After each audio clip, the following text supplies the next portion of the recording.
Hello, our friends, Evolutionary Energy Arts family. Hello there. Welcome back. Welcome back, guys. And so, we want to thank our newest Patreons again.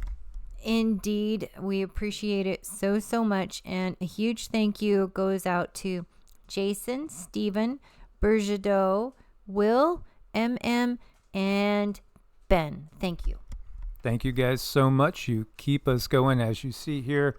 You can join for free. Then the exclusive videos you wouldn't get to see without actually joining one of the paid memberships. But you can do a paid membership for as little as $10.80 a year.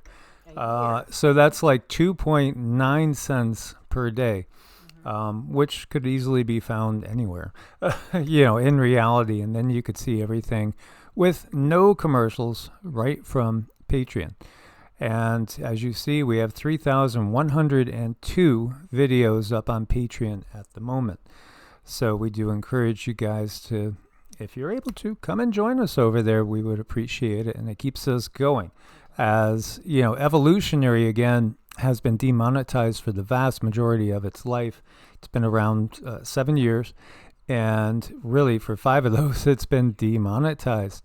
And now they're basically doing the same thing with EEARTS. They just demonetized about half the videos that we had up there.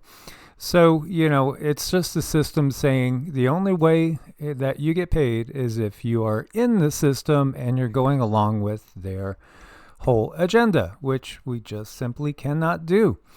So I wanted to touch on this because there's some new stuff that's come to light.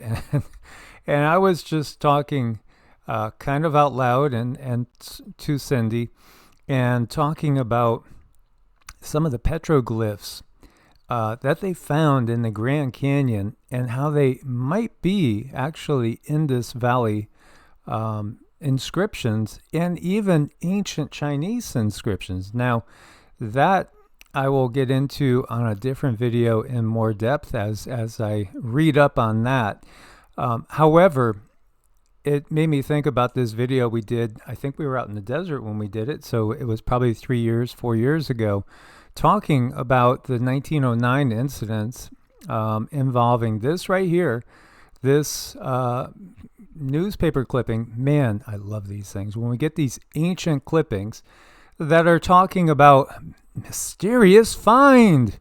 Yes, inside the Grand Canyon, it was reported that they found artifacts that looked like ancient Egyptian artifacts, mummies, everything. But then also, they found statues of Buddha and things that seem to be of Tibetan Chinese origin, certainly Asian origin. How could this possibly be, given the science that we're given,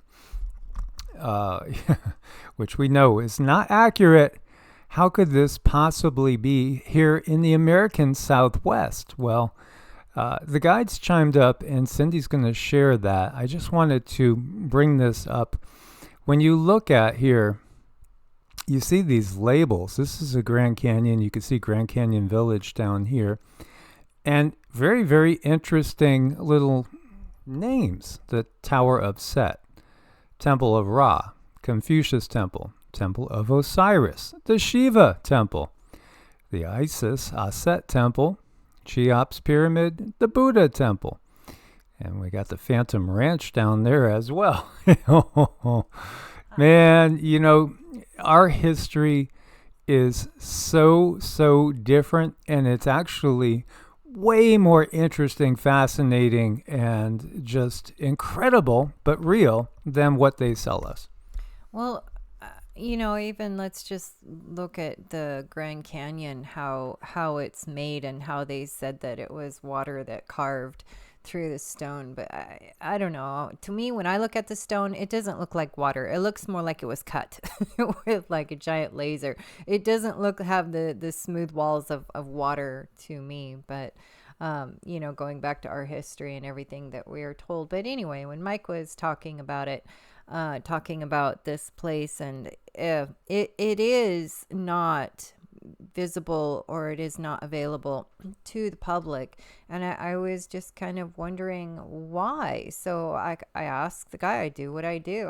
Why is that not available to the public? Why is this cut off? And it's not just at face value when it comes to humans. It's not just park rangers that are guarding it. This is more of a multi-dimensional entrance into a form of inner earth. This is a very important area.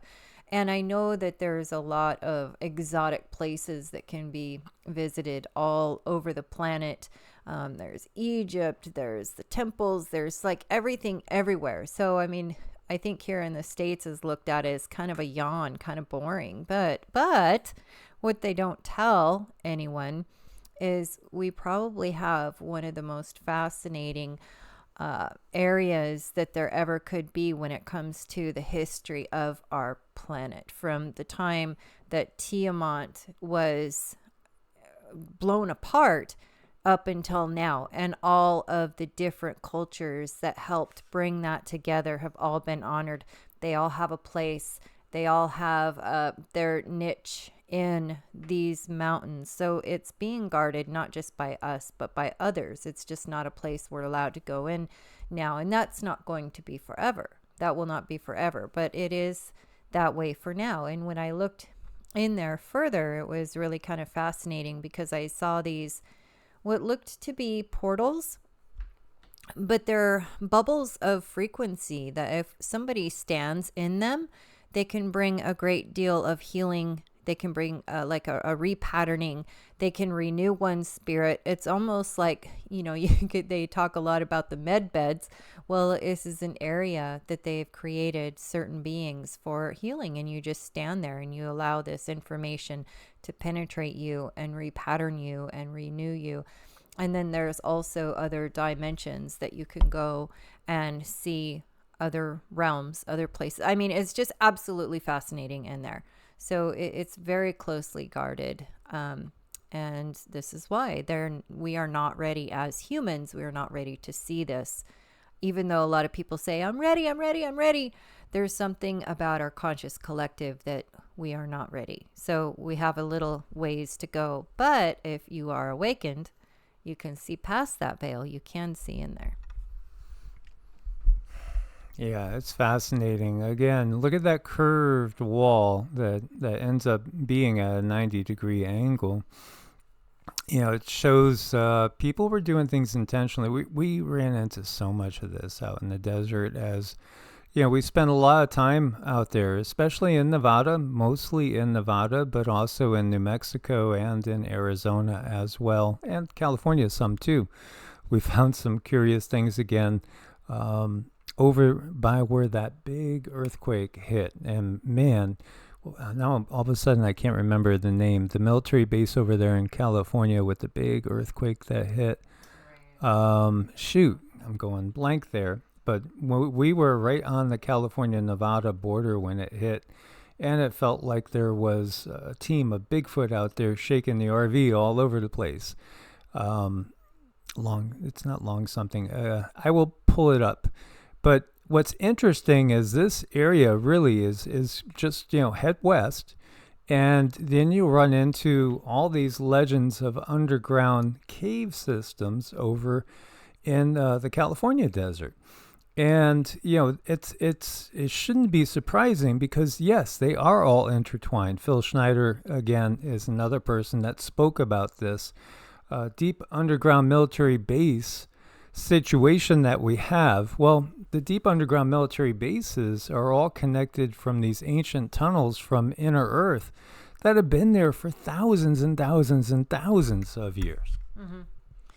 The states are really quite fascinating. It's just they just keep it covered up. I mean, we look at the mound builders, we look at the mounds, we look at so many different things across the United States that just get very little attention. They're not put out there and they're not glorified. They're not given the attention that they really deserve. But here in the States, there's some really magnificent, absolutely magnificent, stunning, jaw-dropping areas that can give you DNA upgrades. They can give you certain triggers on the energy body. One area that we went to that really it activated us was Mount Shasta. We went out to Mount Shasta and we sat on the ground and we meditated, and it actually helped take our crystalline body to another level, and it tied us in to the crystalline energy grid. And that was quite an experience, and it's like something that you can feel. It's very tangible, it's very palatable, and a lot of places here are like that. Yeah, absolutely. You know, this system that is there, it's been there forever. And it's been there going back really to like Atlantean times. And the Atlantean culture was a global culture. It wasn't just a simple island. It was a civilization in which, again, extraterrestrials were coming and going out in the open. Everybody knew it. There was no hiding it. And there was nothing kind of wrong about it. It was just a given. And when you go and you look at like the Ramayana and the Mahabharata, the way they talk about these beings, it's because they were there. These were non-human humanoid beings that were way more advanced than the rest of us. And they were coming and going all the time. Oh, look at that light. Oh, well, that's just, that's so-and-so's ship. That looks like one of their ships. That looks like one of these guys' ships. It was just out in the open again. And you see now the reptilians, the Draconian, the Anunnakian, the Illuminati secret societies, they're the ones that are utilizing these bases for the most part, and are, utilizing them mostly again for more nefarious reasons. And not to get sidetracked, but again, it cuts right through. Now, I've been in New Mexico and have felt all sorts of different energies out there. Crazy energies, as we lived there for about a year. And in Nevada, I was there with Cindy for about a year and a half. Cindy lived there for 25 years, something like that, 25 years. And she spent time living in California as well. And, where we've had so many of these weird encounters is right over these systems. These are like systems, you could think of them as underground railway of very, very high technology that are utilized all the time by different beings. And again, not all human.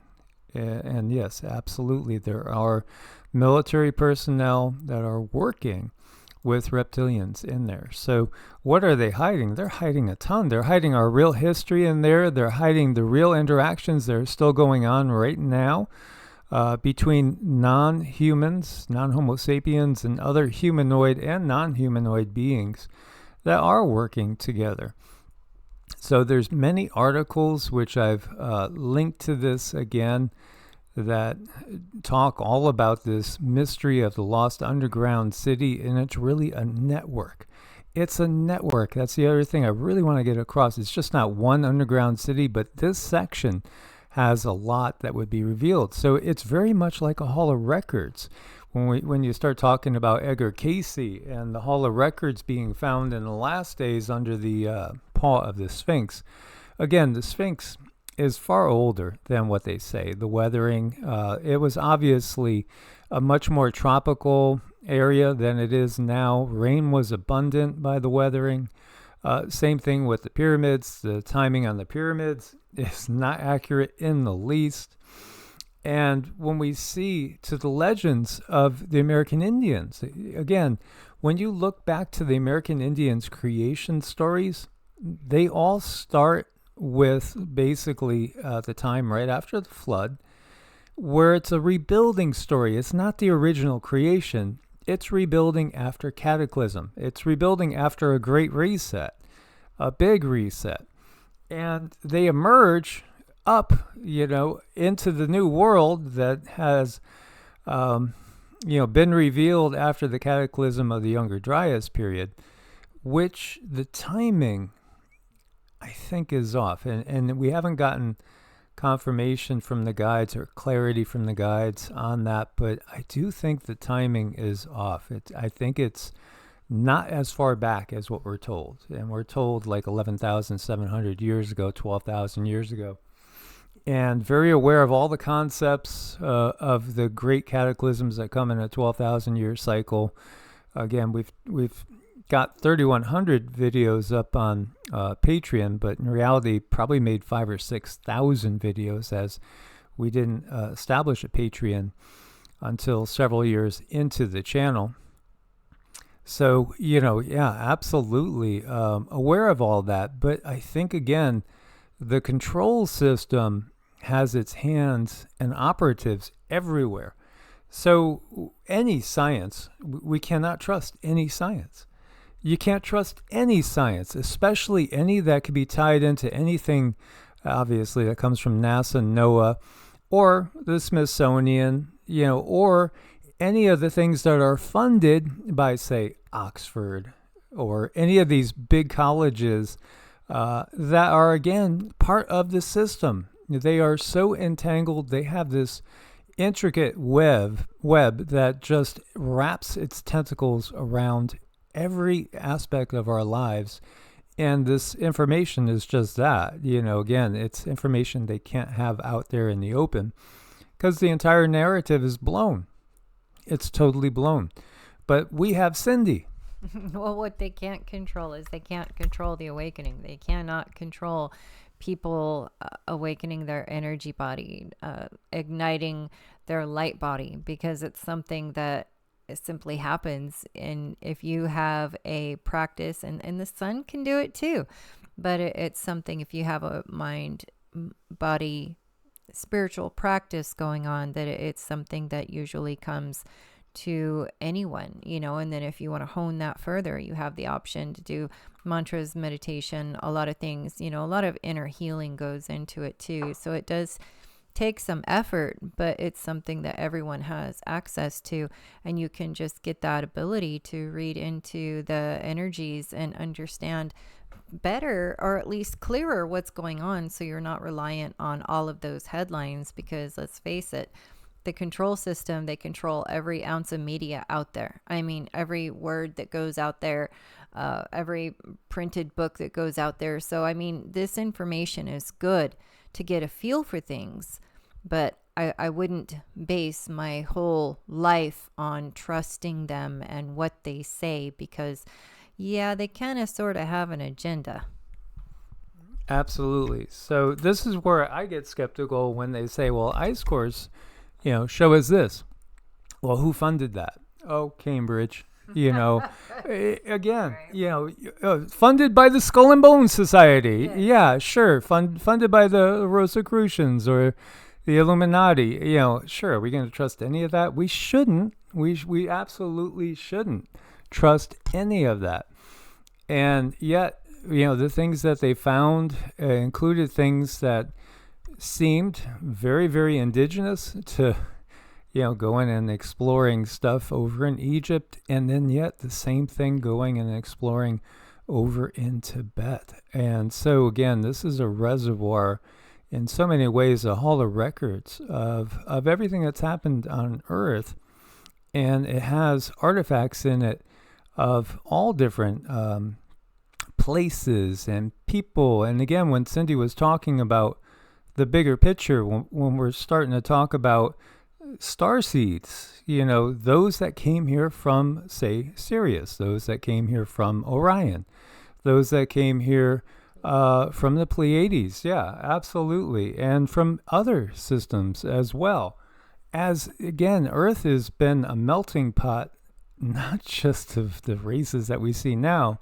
And again, they want to give us that the races that we see and the differences are all due to sun exposure. But there's differences at the same latitudes with the same amount of sun exposure that is not, it doesn't make any sense, is basically what it is. It doesn't account for the differences that we see. Because, humans and the different races are not all from here. They're from different star systems, different planets. And that's exactly why we all have different abilities too. This is why we are all totally and completely different in so many ways. You don't know what the DNA lines are going to bring to you until you do ignite that light body. So I mean, there's just so much out there, and they dare not tell us because they would lose control. They would lose control of everything that they have. And well, they don't want that because that's the thing they covet most is control. So they're not going to tell the truth. That's for sure. So it was estimated that 50,000 people could live in these local caves and tunnels. It's been estimated that hundreds of thousands could live in the caves and tunnels over in Anatolia. It's also, if you just go look through all the different legends, and you'll find that some of the American Southwest legends coming from like the Creek and the Cherokee and others over in the south, I should say southeast, over even into Florida, they do talk about coming from the west, coming up out of the ground as well after the big destruction, after the big flood, and making their way back eastward. So many people, many what we would call Native Americans, did survive the cataclysms down inside the earth in these very caves and in part of these cave systems. And the same thing happened over in Anatolia in modern day Turkey, perhaps to an even larger extent, as the cave system is very huge from what we know, and we really don't know how big it is here in the American Southwest. Again, these are the survivors of the Younger Dryas cataclysm, and that's really where most Native American history starts. And it's fascinating to see the commonality in the myths and the legends. But again, they even talk again about the ant people leading humans down into the earth. And then when it was time to come back up, being told, okay, you can go up now. The cataclysm is over, and then resettle and disperse on out. There's evidence that you have indigenous tribes in Mexico that at some points in time have lived up in the United States as well, in places like Georgia. So, it's not what we've been told. And, history is so much more exciting and fun in reality than what they've told us. Mm-hmm. There's a lot out there for us to discover. And, the only thing that needs to be done is to forget everything you thought you were taught. Forget everything you thought you knew. Yeah, and again, of course, anything that the debunkers are out in big time trying to debunk, well, you're on the right track. That's right. Source bless. Namaste. Namaste.